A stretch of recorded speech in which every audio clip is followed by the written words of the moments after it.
আজ আমরা এমন একজনের গল্প শুনব যে আমাদের সবার জীবনে একবার হলেও এসেছিল, যে আমাদের হাসিয়েছে, বাঁচিয়েছে আর শিখিয়েছে বন্ধুত্বই হলো জীবনের সবচেয়ে বড় জাদু। সে হলো ডোরেমন। আপনারা হয়তো নোবিতাকে দেখেন, যে পড়াশোনায় খারাপ, খেলাধুলায় শূন্য আর সবসময় অন্যের কাছে হেরে যায়।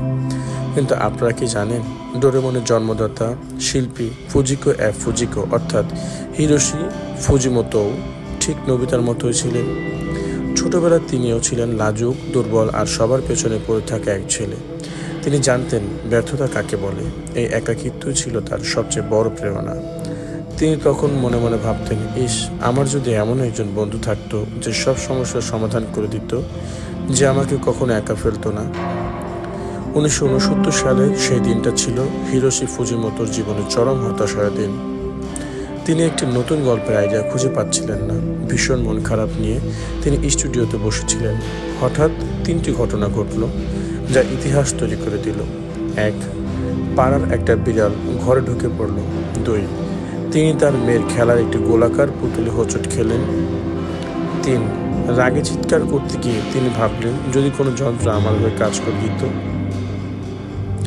ঠিক তখনই এই তিনটি টুকরো চিন্তা এক হয়ে তার মনে জন্ম দিল এক চরিত্রের, একটি গোলাকার রোবট বিড়াল যার কান নেই, কারণ ইঁদুরে তা কেটে দিয়েছিল, যা তার একমাত্র দুর্বলতা। আসলে ডোরেমনের সেই নীল রং হয়তো ছিল হতাশা পেরিয়ে আশার প্রতীক। তার 4 মাত্রার পকেট ছিল শৈশবের সেই অসীম কল্পনা, যা সব অসম্ভবকে সম্ভব করতে পারে। ডোরেমন কিন্তু এমনি আসেনি। নোবিতার ভবিষ্যতের বংশধররা যখন দেখল নোবিতার ভুলের জন্য তারা গরিব হয়ে গেছে, তখন তারা 22 শতাব্দী থেকে এই রোবট বিড়ালটিকে পাঠিয়েছিল। ডোরেমনের কাজ ছিল নোবিতাকে সাহায্য করা, যাতে নোবিতা একজন ভালো মানুষ হয়ে ওঠে এবং তার ভবিষ্যৎ বদলে যায়। ডোরেমন আসলে ছিল নোবিতার কাছে সময়ের বাঁধন টপকে আসা এক প্রতিজ্ঞা। ডোরেমন তার পকেট থেকে হাজারো গ্যাজেট বের করেছে, কিন্তু সবচেয়ে দামি গ্যাজেটটি ছিল ভরসা।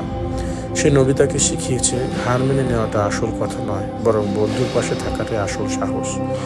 এই জন্যই গল্পের শেষ যখন ডোরেমনকে চলে যেতে হয়, নোবিতা তখন একা দাঁড়িয়ে থাকার সাহস দেখায়। ডোরেমন কোনো কল্পনার রোবট নয়, সে হলো ফুজিমোতোর মতো লাখো দুর্বল শিশুর মনের কথা।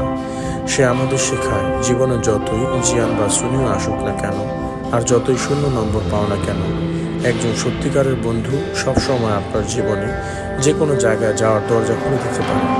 তাই যখনই ডোরেমন দেখেন, মনে রাখবেন, আপনি শুধু একটি কার্টুন দেখছেন না, আপনি আপনার শৈশবের সবচেয়ে প্রিয় বন্ধুটির গল্প দেখছেন, যে আজও আপনাকে হাসাতে আর ভরসা দিতে